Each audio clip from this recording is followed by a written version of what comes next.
Ryan and I are working on a no holds barred match with story points being the trophy. Either Ryan can victoriously walk away with story points and throw them in a grinder and then O burn what's ground up and then launch or all that directly into the sun, or I triumphantly walk out with story points on my shoulders as I parade through the streets proclaiming the value that and story he points can and he bring. dumps and he dumps that flow stuff. Entry music. Da, da, da, da, da, da, da, da, da, da. It's the Bob and Josh Show. You've heard about product led organizations, right? They sound pretty magical. Today, you're going to learn how to get there. We've all wrestled with the challenge of project organizations and some of the challenges, the death marches, everything that goes along with that. You don't need to suffer through that. Bob and I have suffered through that enough. And today we're going to walk you through how to create a product led organization. You'll hear about the challenges. It's really hard, but you can work through it. You have to be dedicated, and we're going to show you how. And you know what? You could already know all this stuff. You could have watched our live stream when we just did the recording. So you could be ahead of the game. Show up with us every Friday on LinkedIn, YouTube, Twitch, whatever your favorite is. We're there. And you can get ahead of the game. You can know before everybody else knows what's releasing early next week. So why are you not doing that? Get the edge on the rest of your competition. Get the edge on your teammates. Be able to one up somebody at lunch on Friday afternoon. Yeah, you got this. See you next week. What are we talking about today, Josh? We are I talking for about the difference or maybe the symbiotic nature, if there is such a thing, between projects and products. Oh my god, did that hurt coming out? A little That bit that because I couldn't think of the word and I started to y panic. Am I going to sit here for 10 minutes trying to figure out what the word pull is? out a symbiote. Oh my god. Yeah. Why don't we start in maybe define I'll hit project, you hit product, Okay. and then we add on to each other. So we create like a shared so I'm a little biased, Metacasters, because I most of my life, even though I have a real a lot of agile experience, I still think the majority of my life has been in project-centric organizations. And project so what is project centricity? It's project plans, it's planning something up front. It's a part of waterfall, I guess, where you have a start date, you have an end date, a delivery date. You have a funding model associated with that where you fund projects. You staff projects. So you staff up, then you run the people, and then you staff down. You still may have teams, but in the bean counter's head, you're staffing down and then moving resources. Usually resources are part of a project mentality or mindset in my history experience. What else? Oh, and then you move on. One of the really nasty things about projects is you move to now we're done with this. So if I have Microsoft Word version 10 and I run it as a project and then I move to my developing Microsoft version 11, I have this view that we're done with 10 and we move everything to 11. So funding stops, people stop, people start, funding starts, and never the twain shall meet. So that's that project mindset to me. It's like project and we run things that way. Teams in some organizations, teams are actually disbanded. Yeah. I remember one agile team or one organization that said they were agile, and then once I peeled the onion, they were forming their agile teams on a story basis or an epic basis or Whoa. something. Right? It was very quick, and they were wondering why they weren't getting collaboration or they weren't getting like consistent results. And I was really struggling, Josh. And I was like, "What's going on? What's going?" Because they looked sort of agilely on the surface, but then they would instantiate a group, whoever was available. It wasn't even a skill set match. If they thought we needed three people, they would slap three people onto Story Y. They would work on it for 2 weeks, and the minute it was done, they would then go back into the people pool to be reformed onto the next story. And so it was just there was no collaborative cohesion in the organization. So that to me is like project mindset with an agile wrapper or on a story basis. Yeah, I've seen very successful companies that operate in truly an agile manner, but they do trip all over themselves because there's this like one resource that does the one thing, and that person gets bounced around from team to team to team, and there's a dependency, and it just becomes a mess. And to your point, they're trying to figure out why it's not working. It's because they don't have cohesive teams, and there's no capability or capacity for those groups of people to begin working together well. And the teams never liked it, but they understood the reason, the business reason Yeah. behind it.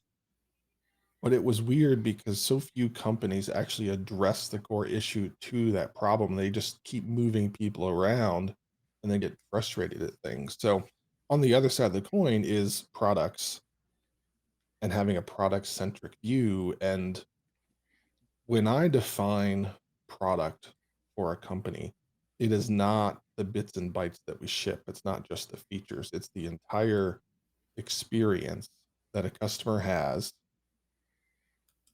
as they take part in our product. So the moment they see the first bit of marketing to when they call a salesperson to when they sign up and pay, implementation, using the actual product, support, offboarding, all of those things, that is the entire view of a product and the life cycle of that. And you are constantly refining that. And in opposition to the project-based version, it really gets down to this product lives and this product evolves, and you build a core team that lives with that forever. And maybe over time, as you sunset that product, maybe the team starts to shrink or fall off or things like that.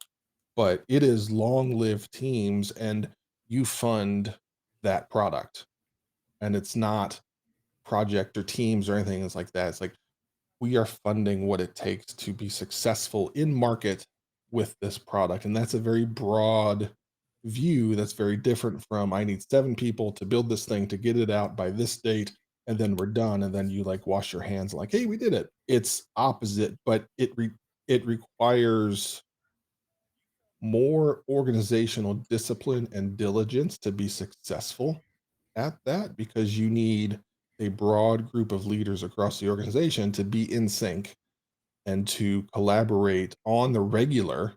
And your product creation system has to be much more rigorous in what it's producing, not just in the product itself, but in the accoutrements that go with it, be it the documentation and the onboarding videos and all of that. All of those go hand in hand with it. And it's more than just shipping code, it's launching a feature, launching a product, and everything that goes into that. Where, yes, projects will have that, but there's no reevaluation from release to release of how did we do last time. I shouldn't say there is none of it.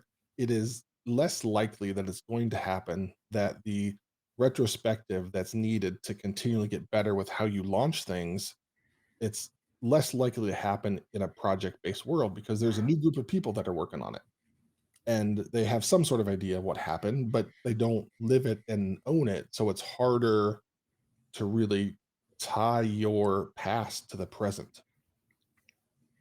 Well, there's the old-fashioned back connecting to that point, there's the old-fashioned, what was it, postmortem, project Oh, yeah, postmortems, yeah. and people would write them up.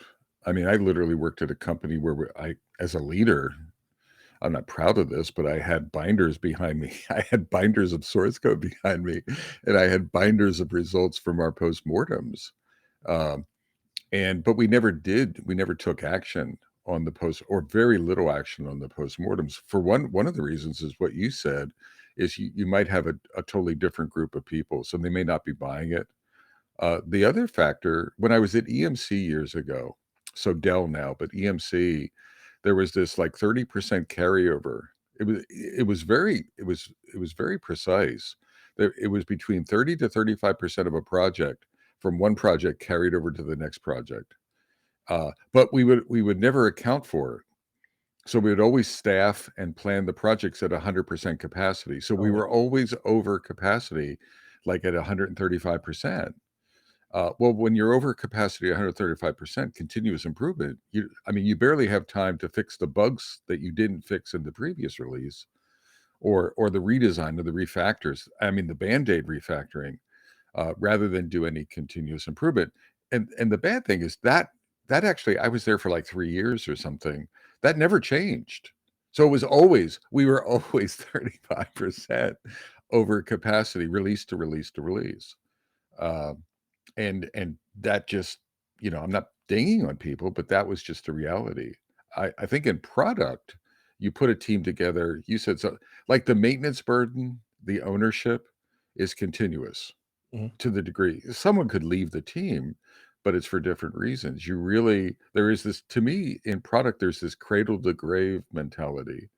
I don't mean that to sound morbid, and it's not that everyone is tied to it, but there's sort of this ownership. I own the the value. I own the maintenance. I own the refactoring. Uh, there's almost like a general manager view. Like there's this balancing of, future forward thinking things, valuation things, maintenance, keep the lights on things, refactoring things until you sunset it.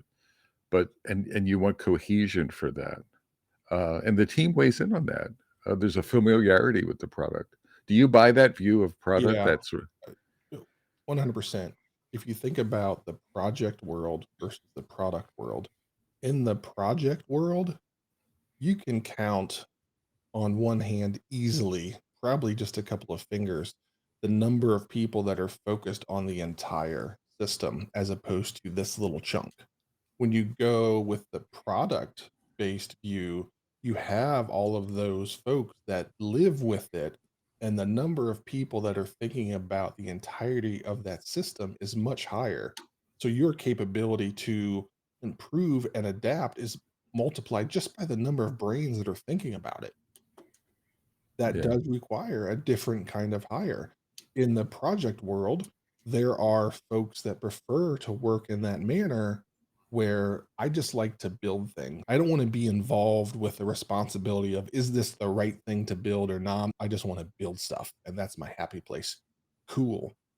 That will present a challenge in the product-based world where you need folks to really understand the business and how the company makes money and why the customers use our software and the value that they get from it so that those folks can be engaged and help make the best decisions for the product for the customer.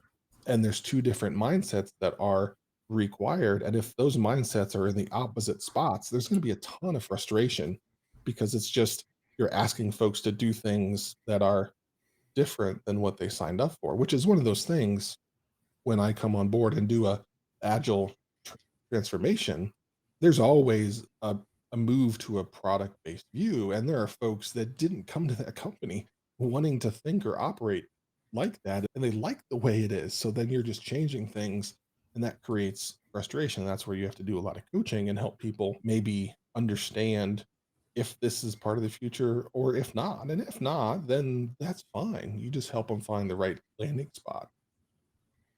I do think though that, and I'm channeling my EMC experience probably primarily here, which was heavily project based. I do think it's a flawed model. Um, so it's not just, oh, it's waterfall and agile's and evolutionary. I actually think waterfall can work. So you can build projects with waterfall and it can be fairly functional. I have experience in that. But this notion of running at 140% capacity, ignoring the reality of maintaining software or continuity of engineers or continuity of customer value awareness, customer usage awareness, just ignoring that stuff and just having a sharp line. That to me is incredibly flawed thinking, even for waterfall. So I just want to put that out there, see how you respond to that. But I think that's a terrible model to deliver value. Thoughts? Uh, I agree completely because I think the value that you deliver has a high likelihood of being less than what it could have been. Yeah. And I ultimately tie it back to organizational health. I think a lot of project based companies end up that way because there is a lack of trust across the entire spectrum of the organization, that oh, we don't trust the teams to make the right decisions, and they'll never know the business like I do, and all of these various things that become self-fulfilling prophecies because you never give them the chance.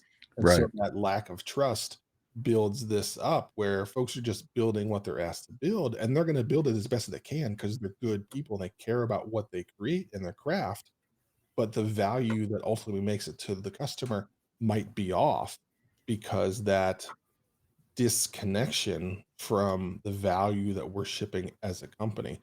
And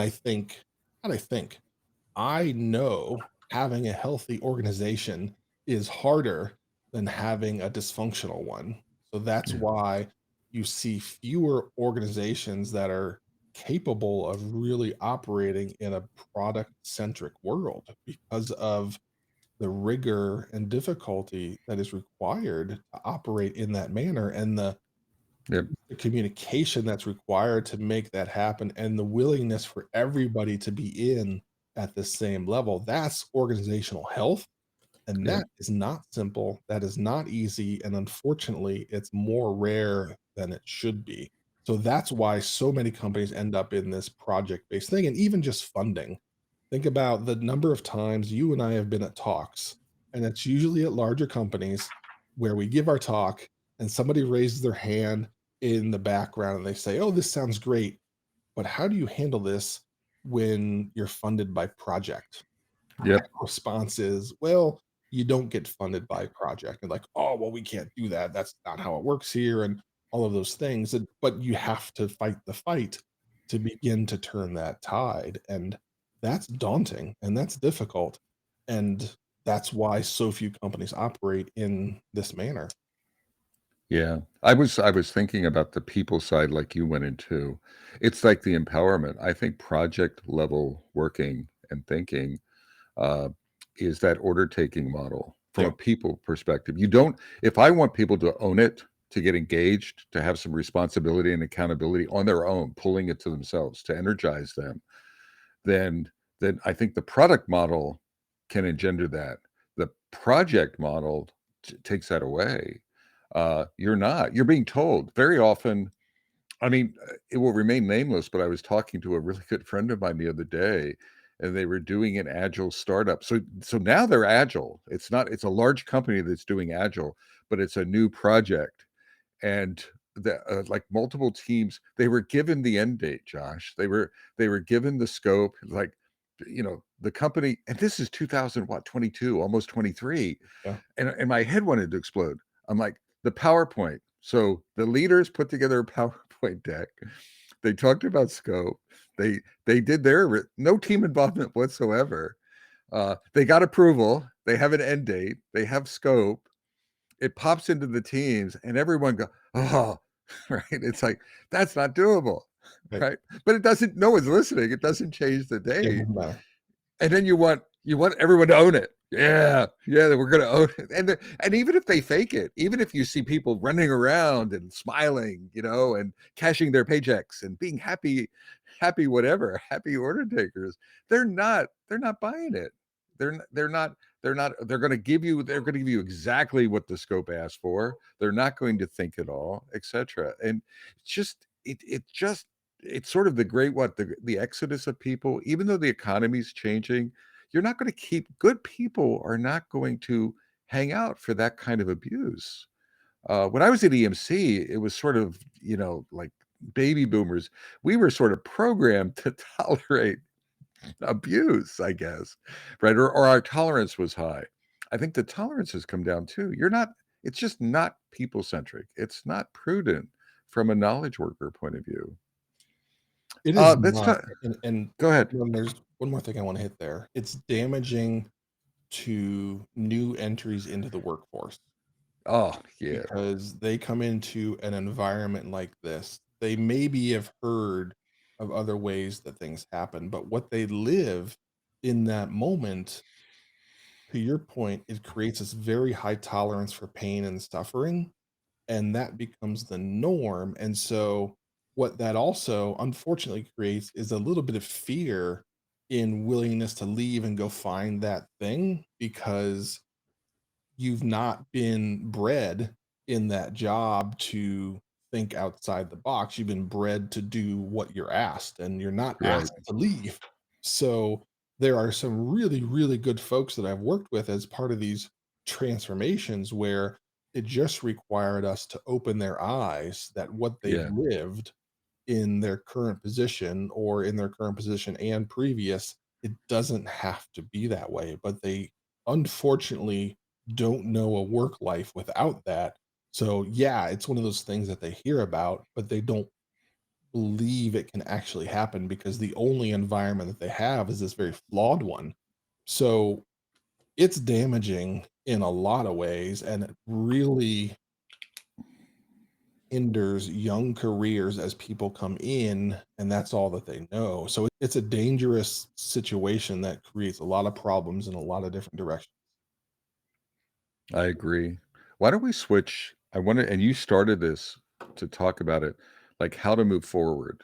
Not that I want to not that I think we can even put together like here's a fix it plan, but what are the things you have to address to move from project to product? You talked about funding models, and I think that's a key one. That's a key impediment that the funding models have to change. Have you seen a change? Like what is the go-to pattern? What does the go-to funding look like? Funding teams.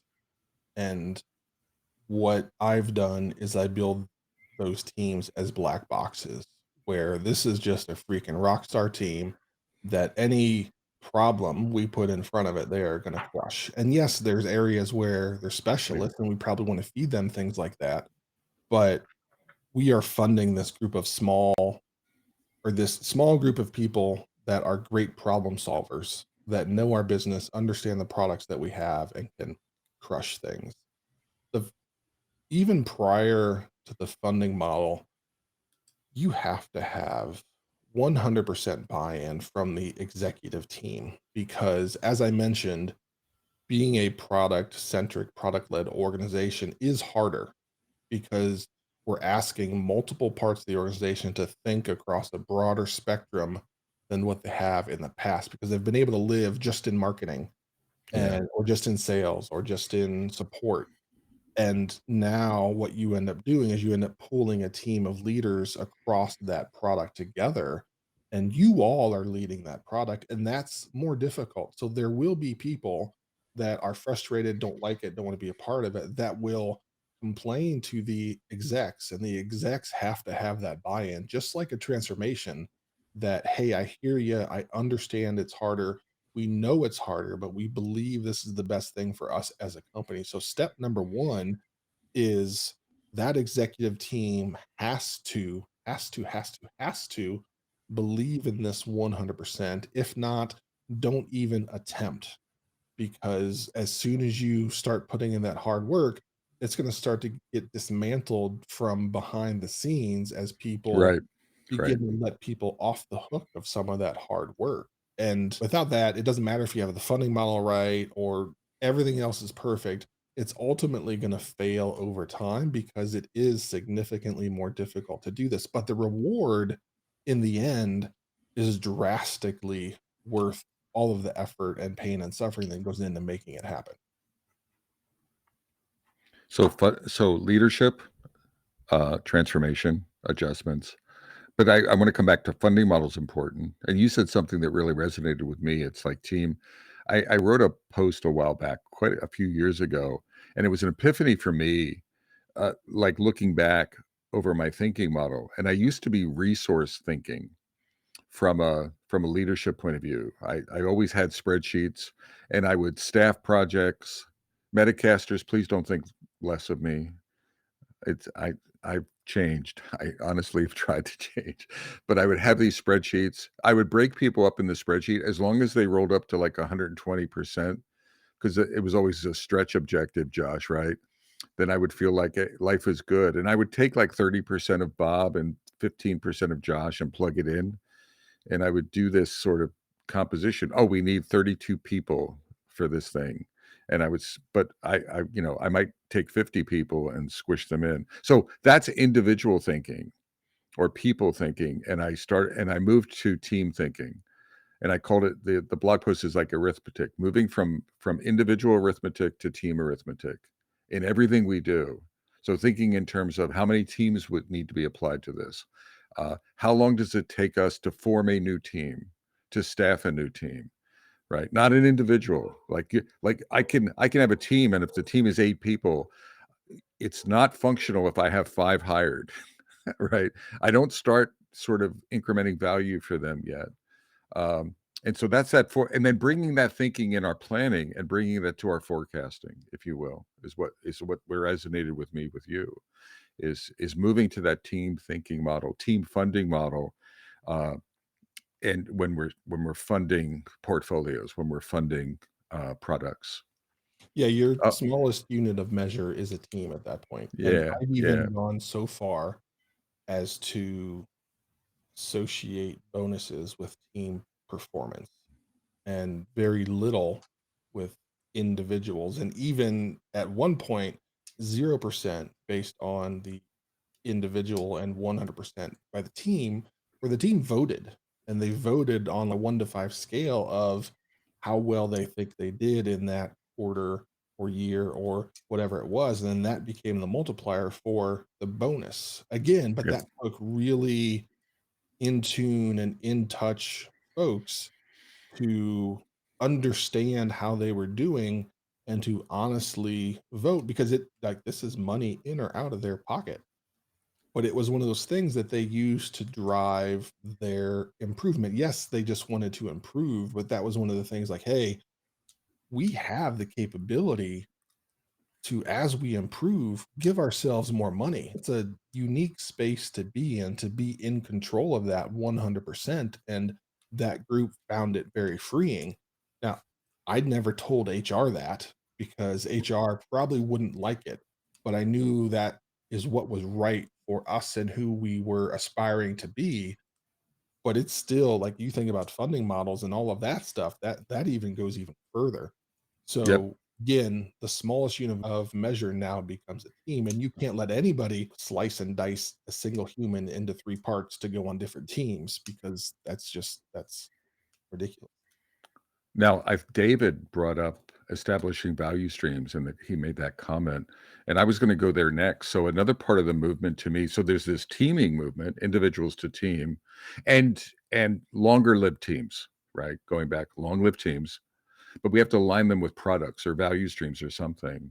Now that's I've seen a big challenge mostly in IT shops. I do a reasonable amount of coaching in IT, sort of IT technology shops where an IT team has created and is supporting, let's say, 100 apps for an organization, for a large scale organization. And that's what they have.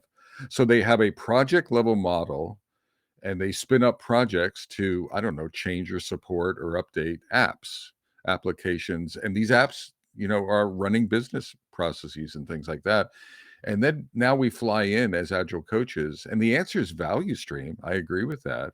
Or identifying aligning teams and their skills with the products. But how do you take those 100 things and form value streams? It's at least in my experience, it's non-trivial for an organization to retarget projects. Sometimes I've seen organizations take a year or two to fully retarget their app set, their project set to value streams.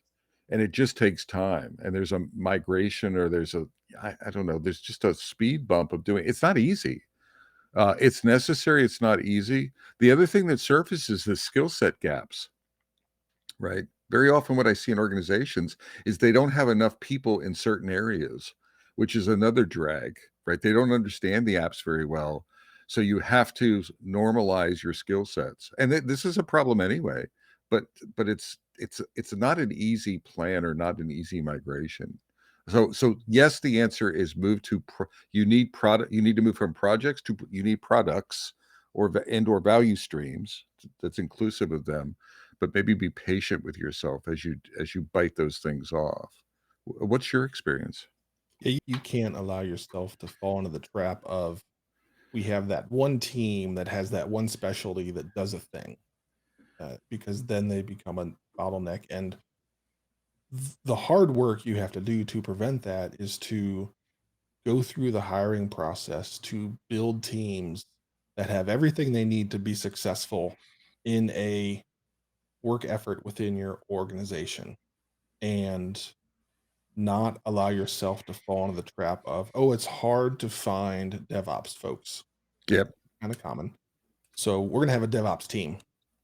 And then there becomes a bottleneck with that DevOps team, as opposed to having a DevOps leader, but having those DevOps skills built within each squad that's there so that they can, to your point, from cradle to grave, from concept to deployment, they can do it all without external dependencies. That's hard for very, like, the reality of physics in the world today.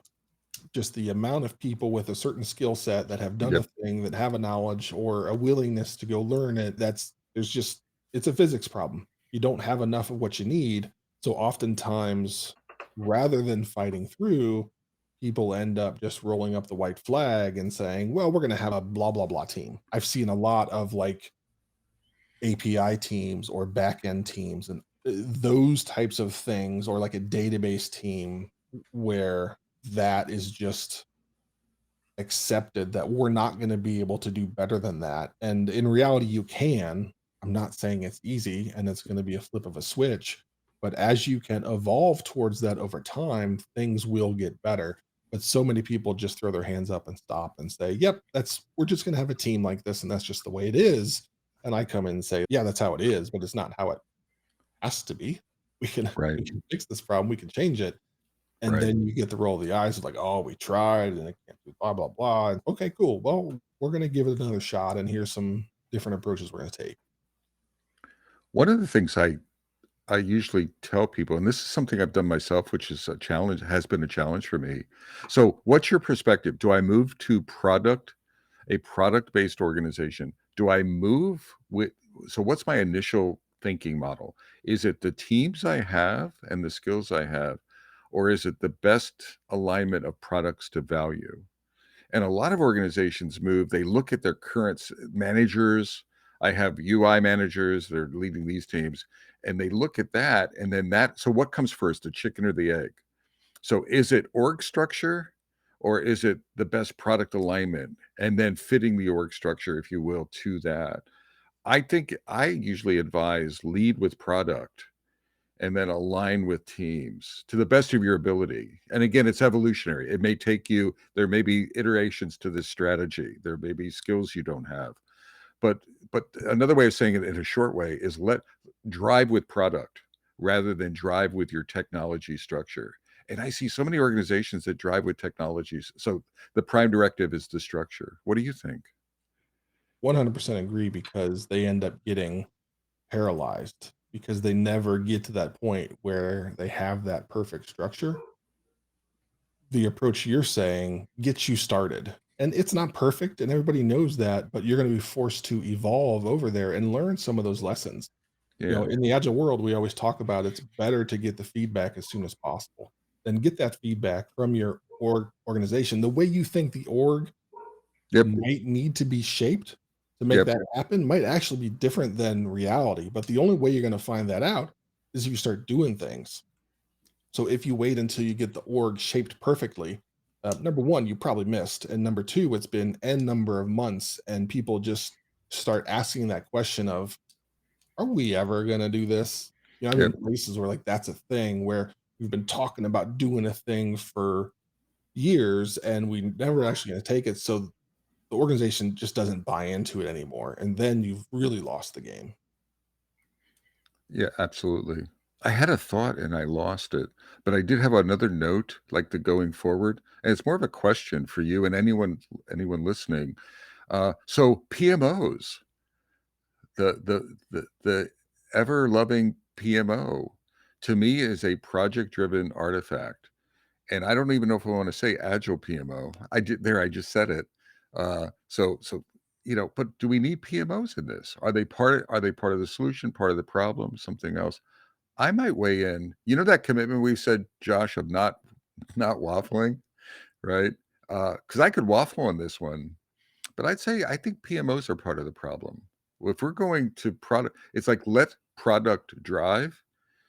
Almost get rid of the PMO. Maybe it's an artifact to manage the streams while you're in evolution, but at some point, get rid of that thing. What do you think? Anyone? PMOs part of the problem? I, in their current incantation, yes.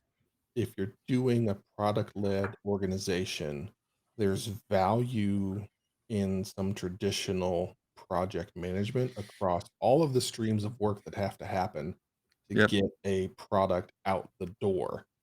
And I've tried to do that with product managers and have them own not just the delivery of the features, but the delivery of the product out and into the wild. And if your product's big enough, that can't be a single person job. So I found value in what we ended up calling like a product ops team Yeah. that would help Ah, with the okay. operational bits of, yes, we're building the software with this feature, we're working on the marketing, we have that done, we're getting ready to launch this feature, all of those different Yep. things that there's a Yep. ton that's going on that the bigger and badder that your product is, the more likely that it's not going to be doable by a single human, which I usually tie that to a product manager. And with a small enough product, they end up being able to manage that across the board. But as it grows or velocity grows, it's going to be hard to keep that up. And having somebody being able to juggle all of those plates comes helpful. So it's like PMO esque, but still at the behest of the product. I see David, I think he said reimagined. He says existing PMO needs to be remained. Uh, Triple says something portfolio needs to be managed. Someone needs to keep an eye on the big picture. I agree with all of those things. I don't know if they need to be, maybe it's reimagined in the PMO and we get rid of the project notion, or you reimagine it in the product side, if you will. So we need all of that guidance stuff, that vision stuff, that big picture stuff. Uh, but but an existing PMO has inertia. Like it's very so, and I don't know. I don't want to fire people, I guess, but can we reprogram them to get rid of the project bits and to become more product centric? But by definition, it's leaning into the product side of the organization. Thanks for the feedback, everyone. I want to come back to a comment that I'm trying to highlight some comments. Triple said something earlier that just made me smile, and then something ran down the back of my neck. He said, "Yikes! Individual velocity is even worse." Did you see that, Josh? Yeah. Yep, yep, I, yep. I wonder if anyone is measuring individual velocity today. I mean, oh my god, that would be like hell on earth. Can you imagine? I mean, it's like the stuff I was doing in spreadsheets and slicing people up. Like I'm gonna have an arm and an eyeball testing this app and then and then a brain over here. Like I was slicing people up and then like measuring individual performance. Oh my gosh.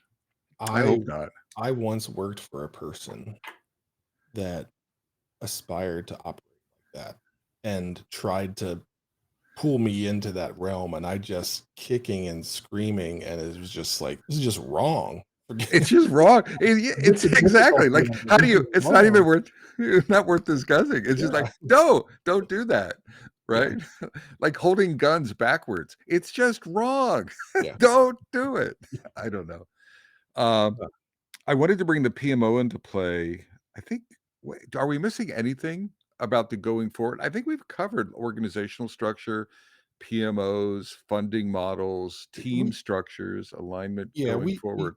we brushed over the things that you need to do, but you need to allocate yourself 6 months to a year to be able to make that happen, to be able to transform the organization to operate in that manner. And for them to operate in that manner, you have to change mindsets and views of the world. And that's a challenging thing to do across the board because, again, it does add additional responsibility to everyone because aren't thinking about just what their core functionality has to do within the organization, but now they are arm in arm with their peers marching forward at the same time. And yes, as an individual, you could probably run faster if you're not tethered to somebody. But if you have a single person running at a group running arm in arm, you Yep. know that group's going to win. So there's a lot of effort that goes into making that happen, and I've had success doing it, but it did come with the 100% requirement that the executives wanted it to happen. They entrusted me to make it happen and supported me across the board as I pushed these difficult changes across the organization. And then finally, just over time, it took us about 9 months to get to that spot. And again, we went that path where we didn't have all the roles that were in the right spot, but we said, "This is who we are now." And then Yep. I hired in the product managers and the leaders that were needed to go make that happen. But again, you've got to allocate yourself the time to grow that mindset across the organization. I'd say make it a strategic initiative. Like I'm gonna not disagree with you. Your 6 to 9 months or 12 months is your context. I've seen clients. I have a client. They've been working on it for 3 years. Now, very large scale IT shop. And Yeah, they're not shy. They're not, but they're strategic. It's part of their strategic initiatives of how they're unfolding it. I mean, it's organizational change. Uh, Triple talked about changing leadership, like cutting leaders, getting the right leaders in. That doesn't happen overnight. So I think depending on the size of the organization, the tenure, the inertia in the organization, it can take a long time. I think you need to have a relentless strategy and a relentlessness to keep continuing to do it. It's a goal. I yeah, think that the client I'm talking about, they'll probably land it in some really solid incarnation after 4 years. But just the size of the environment, the number of apps. The other thing is bringing your clients along. We haven't talked about that. It's like we can say that we're going to be a product organization, but those products have to be translated to real users. It has to make sense to the clients, and not all of that combinations. You're not going to sell that overnight because they're used to a project. Hey, I get my request in and I get it on this date, and I'm a high priority client. So changing their mindset so they have to like be part of an ecosystem. So it's not just a technology play or a product play, it's an organizational play. All I was trying to say there though is that I don't think there's a magic yeah, number. yeah, agreed. To your point, leadership alignment, then a relentless strategy towards it. And you have to be really dogged about it. So, bottom line, you're not going to get it done in less than 6 months. Depending on the size of your organization, that's going to extend out months Yep. and or Yep. years. Uh, Yep. One of the things, speaking of customers, that as we made this switch, customers actually felt more engaged y- because we had true product thinking across Yeah. the entire company. So we would have those informed discussions with members of our customer base as we were building out roadmaps and things like that across the board. So they Yep. actually felt more a part of it. Yes, there are always those large enterprise customers that think what they say happens and should Yep. happen because they're paying X amount of money and blah, blah, blah. But yeah, without a doubt across the board, everybody as a customer base loved the moves that we were making because they felt more heard, they felt more engaged, which led them to confidence within our product and our portfolio.